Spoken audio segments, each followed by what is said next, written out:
আপনি কি জানেন একটি প্রাণী খুব সহজেই সমগ্র মানবজাতিকে শেষ করে দিতে পারে, আর আমরা তার খুব নিকটেই রয়েছি। ভাবছেন এসব আমি কি বলছি? তাহলে সম্পূর্ণ ভিডিওটি দেখতে থাকুন। আপনি অবশ্যই খুব ভালো করে জানেন যে বন্য জন্তু জানোয়ার কতটা শক্তিশালী। তারা অত্যন্ত প্রাণঘাতী এবং তড়িৎ গতিতে আক্রমণ করে, খুব সহজেই যে কোনো শক্তিশালী মানুষকে মেরে ফেলতে পারে। মানুষ হচ্ছে সবচেয়ে সহজ শিকার। আফ্রিকায় মানুষ খেকো সিংহ প্রতি বছর অসংখ্য মানুষকে শিকার করে। সাগরের মধ্যে হাঙরেরা শিকার করে সুইমারদের। নদীতেও মানুষকে শিকার করে হিংস্র কুমিরেরা। কিন্তু আপনি জেনে অবাক হবেন যে এমন একটি প্রাণী রয়েছে যা প্রতি বছর কুমিরের চেয়ে 10 গুণ, সিংহের চেয়ে 100 গুণ এবং হাঙরের চেয়ে 1000 গুণ বেশি মানুষকে মেরে ফেলে।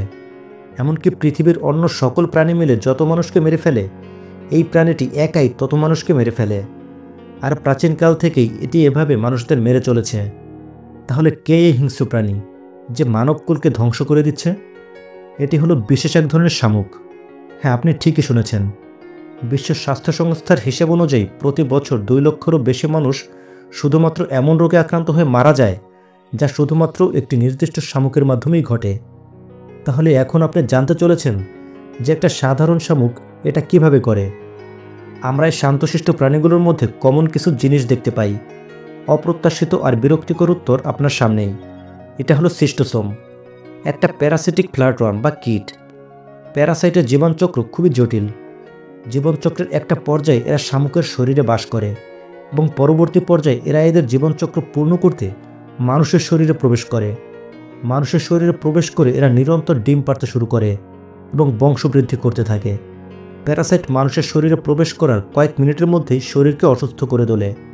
আক্রান্ত স্থানে দূষিত পানি দিলে এগুলো খুব সহজেই স্কিনের মধ্যে প্রবেশ করে এবং শরীরকে বশীভূত করতে শুরু করে, কেননা শরীরের মধ্যে ছাড়া তাদের বেঁচে থাকা সম্ভব না। প্যারাসাইটগুলো কস্টিক এনজাইম ব্যবহার করে মানুষের স্কিনকে গলিয়ে ফেলে। অত্যন্ত সুচালো এদের লেজ দিয়ে এরা শরীরের যে কোনো স্থানে প্রবেশ করতে পারে এবং নিজেদের জন্য প্রয়োজনীয় খাদ্য ও পুষ্টি উপাদান গ্রহণ করে। সিস্টোসোম মানুষের রক্তের সাথে মিশে খুব সহজেই সারা শরীরে ছড়িয়ে পড়তে পারে। এগুলো প্রথমে হৃৎপিণ্ড এবং পরে ফুসফুস আক্রান্ত করে। তারপর এক এক করে শরীরের অভ্যন্তরের প্রত্যেকটি অঙ্গকেই আক্রান্ত করে। এরপর সিস্টোসোম মানবদেহকে তাদের একটি সুন্দর আবাসস্থান হিসেবে ব্যবহার করতে থাকে। মানব শরীর থেকে অফুরন্ত খাদ্য এবং পুষ্টি উপাদান পায়, আর শরীরের মধ্যেই বংশ বিস্তার করতে থাকে যতদিন মানুষটি বেঁচে থাকে। আক্রান্ত ব্যক্তি এই প্যারাসাইট সংক্রমণের 1 মিনিটের মধ্যেই লক্ষণ দেখতে পায়। এই প্যারাসাইটের সর্বোচ্চ দৈর্ঘ্য 0.4 মিলিমিটার। আক্রান্ত ব্যক্তি সংক্রমণের 10 মিনিটের মধ্যেই আক্রান্ত স্থানে তীব্র চুলকানি অনুভব করবে। স্থানটি লাল হয়ে যাবে এবং খুবই জ্বালার অনুভূতি হবে। পরবর্তী কয়েকদিন পর্যন্ত দিনের বেলায় স্কিনে র্যাশ দেখতে পাওয়া যাবে। যাই হোক, কিছুদিন পর এই সমস্ত লক্ষণগুলো আর দেখা যাবে না। আপনার মনে হবে যে সবকিছু একা একা ঠিক হয়ে গিয়েছে এবং আপনি সুস্থ আছেন। মনে করবেন যে এগুলো শুধুমাত্র ক্ষণস্থায়ী অ্যালার্জি রিয়াকশন ছিল, কিন্তু বাস্তব এমনটা নয়। এটা হলো শুধু একটা ছোট্ট ব্রেক। ঝড়ের আগে প্রকৃতি যেমন শান্ত হয়ে যায়, ঠিক তেমন এই সময়টাতে এরা নিজেদের পূর্ণাঙ্গ রূপ প্রাপ্ত হয়, নিজেদের সৈন্যবল বাড়াতে থাকে এবং বিশাল প্রাণঘাতী আক্রমণের জন্য প্রস্তুতি নেয়। হঠাৎই একদিন প্যারাসাইটগুলো শরীরের তীব্র বিষ নিঃসরণ করতে শুরু করে। প্রতিদিন এই বিষ মানুষের সারা শরীরে ছড়িয়ে পড়তে শুরু করে। প্রতিরক্ষা ব্যবস্থা হিসেবে মানবদেহের তাপমাত্রা বাড়াতে থাকে, কিন্তু এতে কোনো লাভই হয় না। শুরুতেই খুব জ্বর হয়, এরপর শরীর ঠান্ডা হয়ে যায়, মাথা ব্যথা হয়, গলা এবং শ্বাসনালী ফুলে ওঠে। আর এটাই হলো আক্রান্ত ব্যক্তির চিকিৎসা নেওয়ার জন্য লাস্ট ওয়ার্নিং। না হলে সিস্টোসোম তাদের কাজ চালিয়ে যাবে। এরা মানুষের রক্ত, লসিকা এবং পিত্তরস ব্যবহার করতে থাকবে। মাত্র 2 মাসের মধ্যে রক্তের কাঠামোকেই পাল্টে ফেলবে।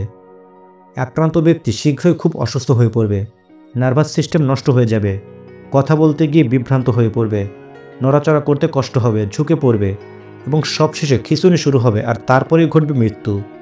কিন্তু আমাদের অনেকের জন্য শুভ সংবাদ হলো এই যে প্যারাসাইট বহনকারী এই শামুকগুলো শুধুমাত্র ট্রপিক্যাল এলাকায় দেখতে পাওয়া যায়, যেখানে তাপমাত্রা এবং আর্দ্রতা অত্যধিক পরিমাণে বেশি। আর তাই ভিন্ন আবহাওয়ায় এই ধরনের শামুকের বেঁচে থাকা অসম্ভব।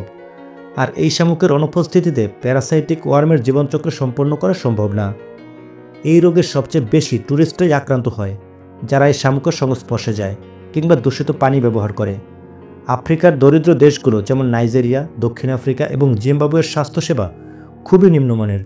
তারাই প্রচুর পরিমাণে এই প্যারাসাইটে আক্রান্ত হয়। সৌভাগ্যবশত এই শামুকগুলো সাগরে বাস করে না, আর তাই সারা বিশ্বে ছড়িয়ে পড়তে পারে না।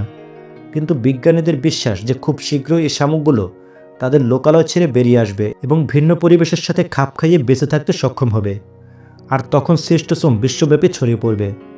কিন্তু আরও ভয়ঙ্কর তথ্য হলো, ফ্রান্সের প্যারাসাইট বিশেষজ্ঞ জেরোম বসিয়ার, যিনি ইউনিভার্সিটি অব পারপিগন্যানের প্রফেসর, মন্টপেলিয়ারে একটা আন্তর্জাতিক সম্মেলনে এমন কিছু বলেন যাতে বিজ্ঞানীরা হতভম্ব হয়ে পড়ে।